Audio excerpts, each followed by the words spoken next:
At my age, you know I've been to a lot of doctors. Healthcare partners, they really care. They're concerned about your health. They're all the best. I am Roberta, and I am a healthcare partner. Visit hcpnv.com to hear my story.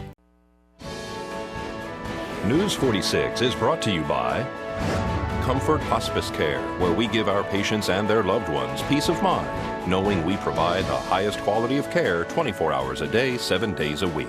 For more information, call 751-0349. News is also brought to you by the St. Therese Mission, a future venue for cultural and environmental events near Pahrump. Get involved. Visit us at sttheresemission.com or call 702-507-4172. News is also brought to you by Star Nursery for all your landscape and gardening supplies right here in Pahrump. Call 775-727-5300 for more information. Tonight on News 46, a former local is accused of killing his girlfriend. A home invasion robbery occurs overnight. The Pahrump Fall Festival and Parade is another success. News 46 starts now. You're watching KPVM News 46 with Deanna O'Donnell and Jason Koblenz. News 46, local coverage you can count on. Good evening, Pahrump. It's Monday, September 30th, 2013. I'm Deanna O'Donnell. And I'm Jason Koblenz for News 46. Former local Pahrump resident Neil Huff has been taken into custody for murder. Metro officers say that a verbal dispute escalated into a physical confrontation and the eventual drowning of Huff's girlfriend Saturday morning at their home in Las Vegas. The Metro arrest report says that Neil Huff told police that an argument with his 56-year-old girlfriend Karen Heavener started in the bedroom at the home on Sleepy Spruce Street and went through the house and eventually moved into the backyard. Huff said he pushed Heavener into the pool. As she fell, she grabbed onto Huff and he went into the pool as well. Huff claimed the fighting continued in the pool and he wrapped his legs around hers, held her head underwater by her hair. According to the report, when Heavener stopped moving, Huff pulled her from the pool and tried to revive her. When his efforts failed, he felt ashamed, according to police, at what he had done and tried to take his own life. He apparently tried various methods but failed each time. He eventually tried to hang himself with his hands handcuffed behind his back. When that attempt failed, he called 911 to summons help. When Metro officers arrived, they found Huff handcuffed with a broken rope around his neck. They found Heavener dead by the pool. Huff was taken to the hospital and he was examined and found that he did not have any serious injuries. As soon as he was discharged, he was arrested for murder and taken to the Clark County Detention Center. Huff's first court hearing is set for this Wednesday. This is Deanna O'Donnell for News 46. The Nye County Sheriff's Office is searching for 2 men suspected of committing an armed home invasion robbery at a home located on Marney Court before midnight last night. The suspects are described as a black bald male and a Hispanic male, both who were more than 6 feet tall. An investigation revealed that the suspects and victims have had a prior relationship and that this was a targeted attack. Nye County Sheriff's Office General Assignment detectives responded and during the subsequent investigation were able to identify that a man by the name of Joshua Oliveira was believed to be involved with orchestrating this robbery. Deputies and detectives conducted a search of Oliveira's residence and recovered some of the electronic equipment that was taken from the residence during the robbery. Deputies also responded back to the location at 1061 Marney Street today to take a report that apparently Joshua Oliveira was texting the victim, threatening his life. Detectives are requesting that anyone has information as to the whereabouts of Joshua Oliveira or can identify the other suspect, please contact the Nye County Sheriff's Office at 751-7000. This is Deanna O'Donnell for News 46. The government shutdown is looming once again. Tonight at midnight, Republicans are attempting to derail the Affordable Care Act by forcing a shutdown if Democrats do not accept the House proposal short-term spending plan. The 54 to 46 Senate vote on strict party lines returned the focus to the Republican-led House. GOP caucus leaders were planning again to attach provisions that would delay President Barack Obama's signature health care reforms from full implementation starting tomorrow.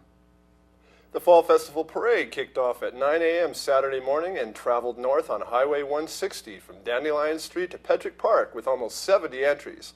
The parade was a huge success and gets bigger and better every year. The winner of the People's Choice Award received their trophy this morning. Mr. Cameron McCrae allowed us to go ahead and put a school bus in the parade this year. So me and two workers of mine, Trisha Bean and Pam, kind of came up with the idea of doing something different. So she actually, Trisha is the one who came up with the name of the Cool Bus. And from there on out, we just went throughout and tried to go with the theme. The theme being that you remember when, so we decided to remember the 80s. So we start, go ahead and put in everything, decorations on the bus, remembering back of 1980 era that a lot of us don't want to remember, but we go ahead and did it for the kids. It's Nye County School District, and they won, I believe, first place. They did, didn't they? I believe they did. Went out there and just tried to have a good time and decorate the float, the bus. We put, of course, a sign of the cool bus, made some skates for it to put over the wheels. We also put a lot of different objects regarding to the 1980s, which is the Cabbage Patch Kids, of course, some the old vinyl records. We decided to put on there some sunglasses, a mohawk. We went throughout put in the lips. In the back, we had a logo. It said that in case of emergency, breakdance. So we had a guy breakdancing in the back. Mm-hmm. Of course, we incorporated Pac-Man into the whole theme there. And it was just fun, and at the same time, we also decided on pulling a little wagon when giving back out to the kids. We had little baggies they were passing out. They had pencils, erasers, crayons, candy, and stuff like that. And just to give back to the community so you can see that we're here not only to drive them, but also that we care about them. Much more local news when News 46 comes back from this break. Stay tuned.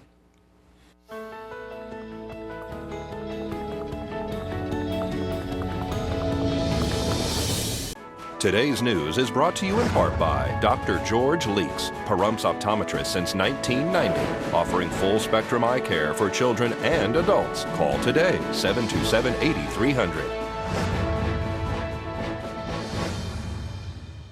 Welcome back to News 46. An arraignment hearing for a teenager accused of killing his mother and brother was rescheduled this morning in a Henderson courtroom.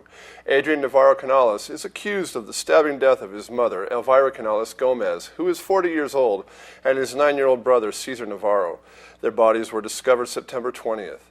Navarro Canales was apprehended in a food court in Las Vegas. His next court appearance is set for October 30th. The Clark County Commissioners turned the Welcome to Las Vegas sign pink today in recognition of Breast Cancer Awareness Month. The short ceremony was held this morning at the world-famous Welcome sign on Las Vegas Boulevard, just south of Russell Road. The light bulbs, which are usually yellow, were turned pink. The bulbs surround the border of the sign. And the Pahrump Valley Trojans beat out the Clark Chargers at their homecoming game on Saturday night. With just 7 seconds to go in the fourth quarter, the Trojans beat the Clark Chargers 25-22. The Chargers pulled ahead on a 2-point conversion and subsequently went into halftime leading 14-13. The Trojans took the lead to win the game on a touchdown pass by Melk Segura in fourth quarter. Despite scoring 6 points in the third, Pahrump Valley still trailed by 5 points going into the fourth quarter. But 6 points in the fourth helped PV pull out the victory. Pahrump Valley goes up against Cheyenne in a IA Southern Sunset game matchup next week. Congratulations to the Pahrump Valley High School Trojans. Congratulations. Let's join Angela Miles with today's First Business Brief. This is the First Business Brief for Monday, September 30th. I'm Angela Miles. Detroit receives a financial lifeline. The Obama administration has proposed $320 million in federal and private aid to help the bankrupt city. The money will go toward redeveloping properties, additional police, and revamping the city's transportation systems. It's setting up to be a big week for IPOs. Among them, real estate company RE/MAX opens for trading Wednesday, along with Burlington Coat Factory. Reports say sandwich chain Potbelly will list on the NASDAQ Thursday. The Insurance Institute for Highway Safety is out with its list of vehicles that rank best at alerting drivers of a possible collision. Subaru Legacy tops the list, followed by the Outback Cadillac ATS, Caddy SRX, Mercedes-Benz C-Class, and Volvo S60 and XC60. That's the First Business Brief. I'm Angela Miles. Well, folks, we'll have more of your News 46 right after this.